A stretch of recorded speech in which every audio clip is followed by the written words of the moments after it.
ఈరోజు బడ్జెట్ మీద అసెంబ్లీలో ప్రజల గొంతు బడ్జెట్లో ఉండే లోటుపాట్ల గురించి మాట్లాడే అవకాశం లేదు. మనందరం చూస్తున్నాం. ఏకపక్షంగా బడ్జెట్ను కీర్తించడమే అసెంబ్లీ సమావేశాల ప్రధాన లక్ష్యంగా సాగుతుంది, ముఖ్యంగా శాసనసభలో. ఇట్లాంటి పరిస్థితుల్లో మనలాంటి గొంతు, ఏ వర్గాలకైతే ప్రతినిధులుగా ఏ ప్రజల తరపునైతే మనం మాట్లాడుతున్నామో మన గొంతును ఈ ప్రభుత్వం వినడానికి ఇట్లాంటి రౌండ్ టేబుల్ సమావేశాలు, చర్చలు విస్తృతంగా సాగాలి. ప్రభుత్వం కూడా వినాలి. ఈరోజు మనం బడ్జెట్ గురించి చూస్తున్నాం. 3,32,000 కోట్ల రూపాయల రాష్ట్ర బడ్జెట్, అతిపెద్ద బడ్జెట్. వరుసగా మూడోసారి ఈ కూటమి ప్రభుత్వం ప్రవేశపెట్టినటువంటి బడ్జెట్.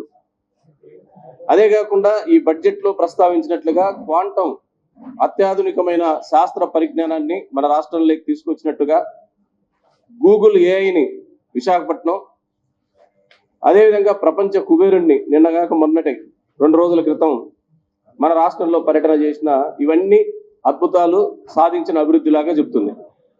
కానీ ఈరోజు పత్రిక చూడండి, శాసనసభలో మైకులు పనిచేయక గంట సేపు శాసనసభ వాయిదా పడింది. ఒకవైపు మంది 3,32,000 కోట్ల రూపాయల బడ్జెట్, శాసనసభలో మైకు పనిచేయక గంట పాటు శాసనసభ వాయిదా పడింది. పోనీ గంట తర్వాత అయినా మైకులు పనిచేసినాయా? అది లేదు. వేరే హ్యాండ్ మైకులు తెచ్చి స్పీకర్ దగ్గర ఒకటి, మాట్లాడేటువంటి శాసనసభ్యుల దగ్గర ఒకటి పెట్టడం జరిగింది. ఇది మన పెద్దలు అన్నట్లు, విజయ్ కుమార్ గారు అన్నట్లు, ఇది ఆర్టిఫిషియల్ ఇంటెలిజెన్సా లేదు మన ప్రభుత్వ వైఫల్యానికి చిహ్నమా? నిజంగా మనం ఆలోచించాలి. అభూత కల్పనలతో ఊహల్లో ప్రపంచాన్ని, ఊహల్లో మనుషుల్ని మభ్యపెట్టడం ప్రాక్టికల్గా సాధ్యం కాదు. అందుకనే ప్రభుత్వం ఇప్పటికైనా, నిన్న జరిగిన ఆ సంఘటన అయిన తర్వాత అయినా ప్రభుత్వం భూమి మీద దిగాల. రెండవది, 3,32,000 కోట్ల రూపాయల బడ్జెట్లో గత సంవత్సరానికి ఈ సంవత్సరానికి విశ్లేషణ అంతా పెద్దలు చేస్తారు కాబట్టి నేను ఆ వివరాలు లేకపోను. కానీ గత సంవత్సరం ఆదాయంతో పోలిస్తే ఈ సంవత్సరం ఆదాయం పెరుగుతుంది అంటున్నారు. ఏ రంగంలో పెరుగుతుంది? వ్యవసాయమా, పరిశ్రమల, సేవా రంగమా, ఏ ద్వారా పెరుగుతుంది? కానీ పెరిగిన ఆదాయాన్ని చూస్తే కేంద్రం భారీగా మాకు నిధులు ఇస్తుంది, కేంద్రం నుంచి పెద్ద ఎత్తున సహాయం అందుతుంది అని చెప్తున్నారు. గత సంవత్సరం కేంద్రం నుంచి వచ్చిన సహాయంలో ప్రభుత్వం నిర్ణయించి గ్రాంట్ల రూపంలో మనకు రావాల్సిన పన్నుల వాటా రూపంలో రావాల్సిన దాంట్లో నిర్ణయించింది, చట్టబద్ధంగా రావాల్సిన దాంట్లో 5,732 కోట్ల రూపాయలు లోటుగా ఉంది. గత సంవత్సరం 5,572 కోట్ల రూపాయలు లోటు వచ్చింది.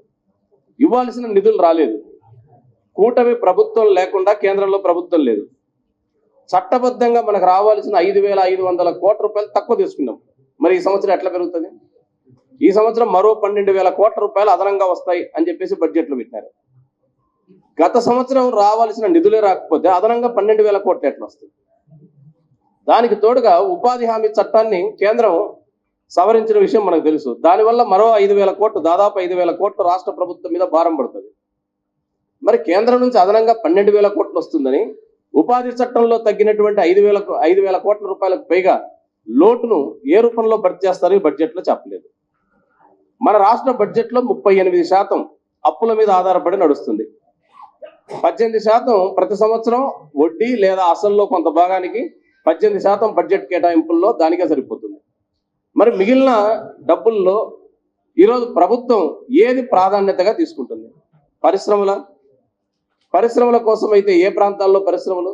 నేను ఒక ఉదాహరణ చెప్తాను. ఈరోజు రాయలసీమ జిల్లాల్లో మొత్తం జనాభా, రాయలసీమ జనాభా 30.82%. సాగుభూమిలో 38% సాగుభూమి రాయలసీమలో ఉంది. సాగునీటి వనరులలో కేవలం 7.5% మాత్రమే సాగునీటి వనరులు ఉన్నాయి. 38% సాగుభూమిలో కేవలం 7% సాగుభూమికి మాత్రమే సాగునీటి వనరులు ఉంటే రాష్ట్రం సర్వతోముఖాభివృద్ధి ఎట్లా సాధ్యమవుతుంది? ఈరోజు 3 జోన్స్ చెప్పినారు.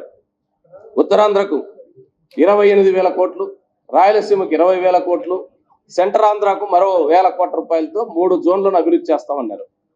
ఈ జోన్లు అభివృద్ధి చేయడం అనేది బడ్జెట్ కేటాయింపుల్లో నిర్దిష్టంగా ఈ జోన్ల అభివృద్ధికి ఏ రంగాల మీద ఖర్చు పెడతామని చెప్పకుండా ఉపన్యాసం చెప్తూ ఉపయోగంలో ఈరోజు రాష్ట్ర ప్రభుత్వం, రాష్ట్ర ఆర్థిక మంత్రి ఈ 3 జోన్ల గురించి ఉపన్యాసం చెప్పినాడు. ఈ 3 జోన్లలో జిల్లాల పేర్లు చదవడానికి ఆత్రం ఉన్నంతగా అన్ని జిల్లాలకు రిప్రజెంట్ చేసినాం అని అనిపించుకోవడానికి, అన్ని జిల్లాల పేర్లు బడ్జెట్ సమావేశంలో మాట్లాడడం అనిపించుకోవడానికి ప్రయత్నం తప్ప ఈ జిల్లాల్లో ఏ జిల్లాకు ఏ రంగంలో ఖర్చు పెడతారో ఈ 1000 కోట్ల రూపాయలు మీరు చెప్పినట్టు చెప్పడంలా.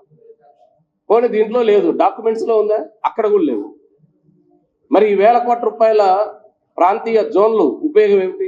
ఎందుకని ప్రకటిస్తున్నారు? అందుకని ఈరోజు రాష్ట్ర ప్రభుత్వం చెప్పిన అంకెలు గారిడి తప్ప వాస్తవానికి రాష్ట్రానికి అభివృద్ధికి అవసరమైనటువంటి నిర్దిష్ట చర్యలు తీసుకోవడంలో లేదు. దీంట్లో మనం చూస్తే 17 సార్లు గత ప్రభుత్వ విధ్వంసం గురించి మాట్లాడింది బడ్జెట్ సమావేశాల్లో ఆర్థిక మంత్రి. 17 సార్లు. 11 సార్లు కేంద్రంలో నరేంద్ర మోడీ గారిని, నిర్మలా సీతారామన్ గారిని పొగిడినారు. 9 సార్లు పవన్ కళ్యాణ్ గారిని పొగిడినారు. ఇది అంకెల కోసం కాదు.